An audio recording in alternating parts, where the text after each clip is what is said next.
இந்த வீடியோ என்னென்னா 2025 எம்சிக்கு 12வது எம்சியை பார்ப்போம். நீங்கள் ஸ்க்ரீனில் அந்த கேள்வியை பார்க்கலாம். ஓய்விலிருந்து தொடங்கும் 4 சில்லு செலுத்திகை அந்த 4 வீல் போட்டு ஓட விழிக்கிறாங்க. 4 சில்லுகளும் என்ஜினிலிருந்து வலு வழங்கப்படுகிறது. மோட்டார் கார் ஒன்று நேர்கிடை பாதையில் சீரான ஆர்முடுகளுடன் சென்று 5 செகண்டில் 72 கிலோமீட்டர்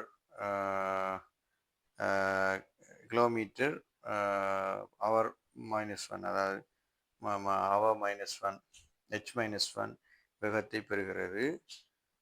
வழித்தடை புறக்கணிக்க ஆறுமுடுகள் காலத்தின் போது டயர்களுக்கும் வீதிகளுக்கும் இடையே உள்ள குறைந்தபட்ச நிலையில் உராய்வு குணகம் யாது? இப்போ என்னென்னு சொன்னால் இப்போ 4 டயரும் தான் ஒர்க் பண்ணுது.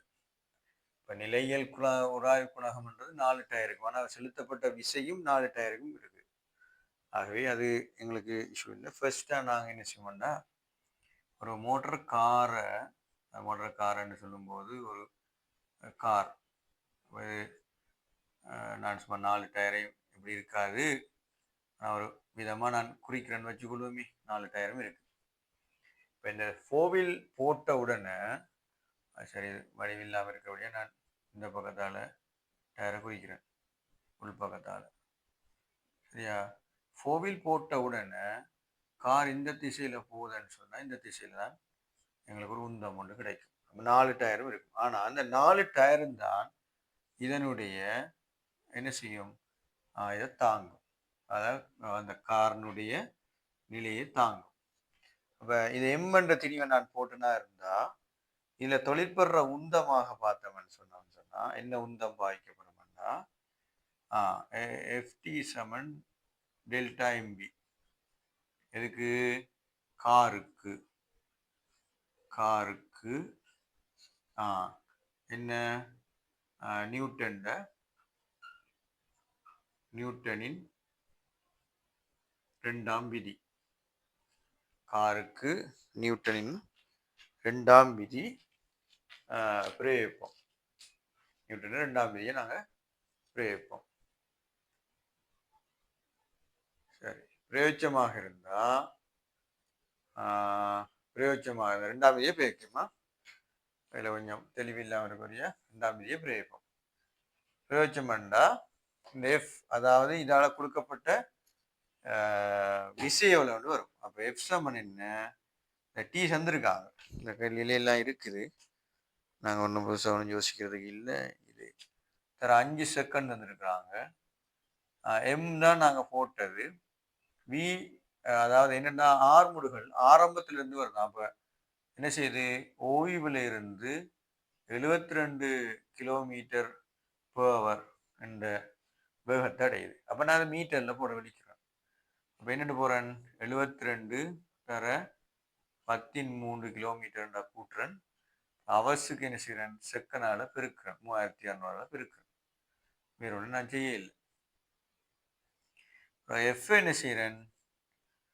எஃப் போட்டு 5ஆல் பிரிக்க வலிக்கிறேன். எம் என்னவாகுது? 5 72 தர 10 3 கீழ் 3600. இதை சுருக்க நமக்கு இது ரெண்டும் பார்த்தோம்னா 30 180 என்ன?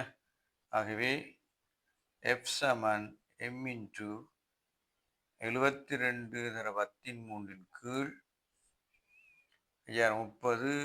இப்போ இதில் 2 அதில் 3 செய்கிற 13 வந்து ஆகும். மிச்சம் 3, அப்போ 18. 15 18. இப்போ இதனை வெட்டினமாக இருந்தால் எஃப் சமன் என்ன வரப்போகுது?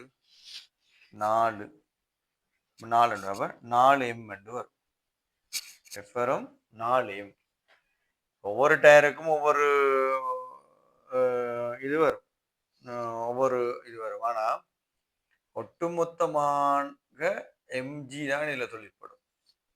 இப்போ நாங்கள் சில நேரம் ஒரு டயருக்குன்ற வகையில் பிரிக்க யோசிப்போம். ஒரு டயருக்கு பிரிக்க வலிக்கிட்டோம்னா இதை 4 பிரிக்கும். மொத்தமாக எம்ஜி என்று எடுத்தவன் சொன்னால் இதுக்கு 4m என்ற சரி மொத்த விசைதான் இங்கே சொல்லியிருப்போம். சரிதானே? அப்போ நான் என்ன செய்யறேன், திருப்பி மியூ எடுக்கிறேன். மியூ சமன் நிலையில் உராய்வு குணகம் எஃப்ஓவை என்னவா இருக்க போகுது, நிலையில் குழாய் எஃப்ஓவை ஆறுன்னு எடுக்கிறேன்.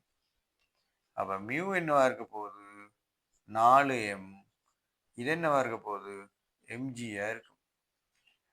இப்போ mm வட்டிப்படாது 10, அப்போ 0 வரும், சேஷம் 4 வரும். பாப்போம் விட எது கிடக்கான்னு பார்ப்போம். விட கிடக்கு. இதை இப்போ பிரிச்சேமண்டா 4ஆல அங்கே விடையை நாங்கள் எடுத்துக்கொள்ளலாம் இருக்கும். அது எம் மட்டும் மிஞ்சும். ஒன்றுங்கள் 10 சேஷம் 1 வரும். அதுக்குள்ள வரும். சரியா? ஆகவே இங்கே நாங்கள் செய்ய வேண்டிய வேலை விடை வந்து விடை அழகில்லைத்தானே உராய் குணத்துக்கு விடை சேஷம் 4 வரபடியா 2வது விட விடயத்தின 2வது விடையா இருக்கும்.